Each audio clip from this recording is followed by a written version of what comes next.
Assalamu alaikum, this is your brother Mohammad, and today I am high up in Dubai, and I wanted to share something with you because on the way to Dubai I was flying with one of my cousins, and he said to me that he's got a terrible fear of flying. Now this fear of flying, he's had it for a long time. Obviously, he feels about it very strongly, and so I kind of started questioning him. What is it about this fear that makes you so scared about it? And he's like, you know what, it's the whole thing about not being in control. Now, control is something very like dear to my heart because I consider myself like a recovering control freak. So control is very interesting. And so what I wanted to kind of speak to you guys about was this thing about how I overcame, or I'm still overcoming, being a control freak. Now, one of the ways you can do that is by realizing that you're not really in control at all, right? You are not in control. Because he said, I don't feel like I'm in control when I'm up here and things like that. The truth is, if you're driving on the road, you're not in control. A car could come from anywhere and it could completely kill you or do anything, and it's the same, right? But it's the illusion of control.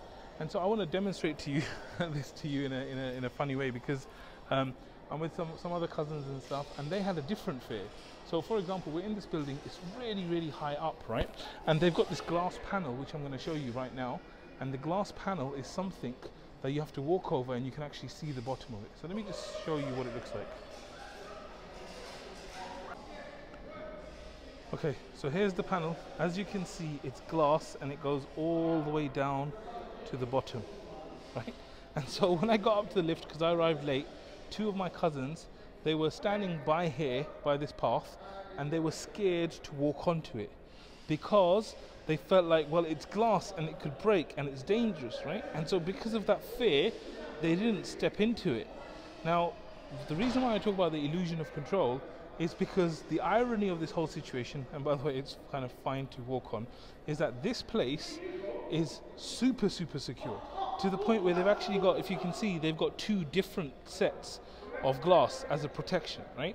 But he thinks that by being here, he's not in control.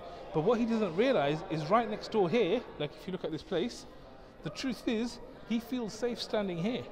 So he feels safe standing here, but he doesn't feel safe standing here.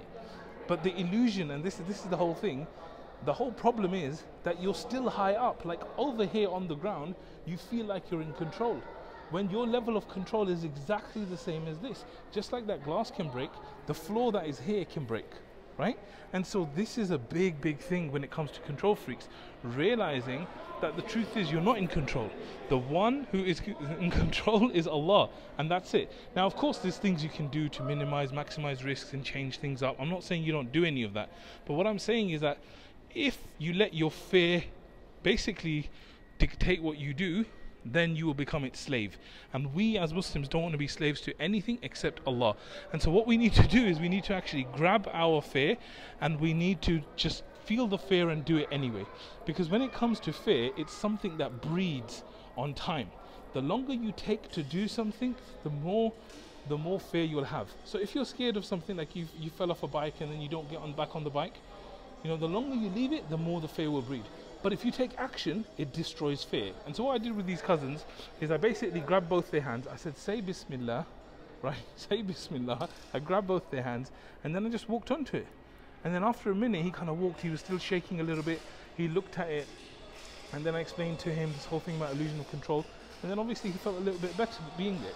So, there's fears that every single one of us has. And really the key to overcoming the fear is to realize that, look, you are not in control. Allah is in control. You can only do your best. You can take your precautions, but you need to take action. And so whatever your fear is, make sure you find an action you can take, even if it's something really small, even if it's something that you consider insignificant, but take some action so that it doesn't paralyze you at all. And when it comes to the whole control freak thing, realize that this is a process that you need to kind of overcome to stop being a control freak. And as you start letting go, you start becoming much more free, inshallah. May Allah make it easy for you. And if you haven't done so already, please go to www.muslimceo.com, where you're going to learn all about growing your business, growing your organization, from all the mistakes and the problems and all the things that I've had in the last 20 years in regards to business and organizations. And it's an amazing training, inshallah, that you're going to love. So muslimceo.com. Jazakallah khair. Assalamu alaikum wa rahmatullah.